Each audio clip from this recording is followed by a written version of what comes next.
जो कोई बेईमानी करेगा तो ऊपर वाला यही बताए, वो बदनामी करेगा तो वो खानदान वालों का हाथ रहता है, कोई गैरों का हाथ भी नहीं रहता। सबसे पहले अपने घर वालों का भी रहता है, क्योंकि अपनी गलेबान झांक के नहीं देखते घर वाले। दूसरों की, घर की बेटियों की इज्जत, घर की बेटियों की इज्जत तो तुम ढाक के कह देते हो। दूसरों की बहू लाते हो, बेटी लाते हो ना, दूसरों की बेटी, तो उसकी इज्जत खड़े होके लीलाम करने वाले हैं।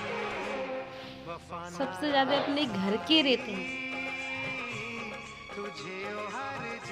वो किसी लेडीज का आदमी भी खत्म हो जाए तो उससे बिल्कुल जे मर्द कह देते हम, उसका कोई है ही नहीं, ना आगे है ना पीछे है। लोग बाग मैंने जमाने में देखा है मैंने, और जय माहौल होता है, उसकी औलाद को भी नहीं समझते घर वाले, क्योंकि ये कानून कहने वाला है। रिश्तेदार भी उनके, और ये कोई जज भी है तो उनका रिश्तेदार बन जाता, पार्षद है तो उनका रिश्तेदार बन जाता है, सब उनके रिश्तेदार बन जाते। और गरीब का पैसा भी निकल लिया होगा ना, तो उसकी सुनवाई नहीं करेंगे, अपनी सास की सुनवाई हो जाएगी, नंदे सुनवाई हो जाएगी, क्योंकि उनकी क्यों सुनवाई हुई। अपनी बेटियों की इज्जत नीलाम नहीं करेंगे।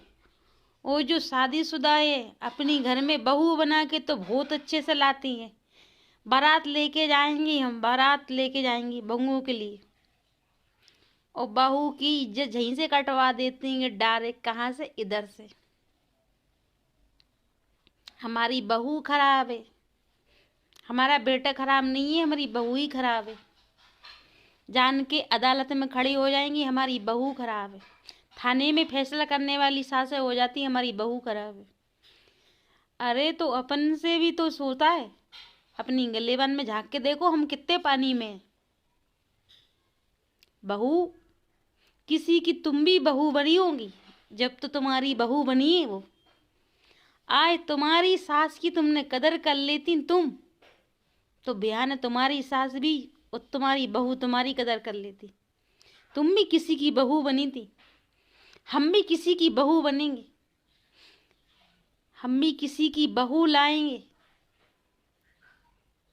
नारा कहने का मतलब ये है, हमारे घर में भी आएगी बहू, आज हम उसकी इज्जत हम करेंगे।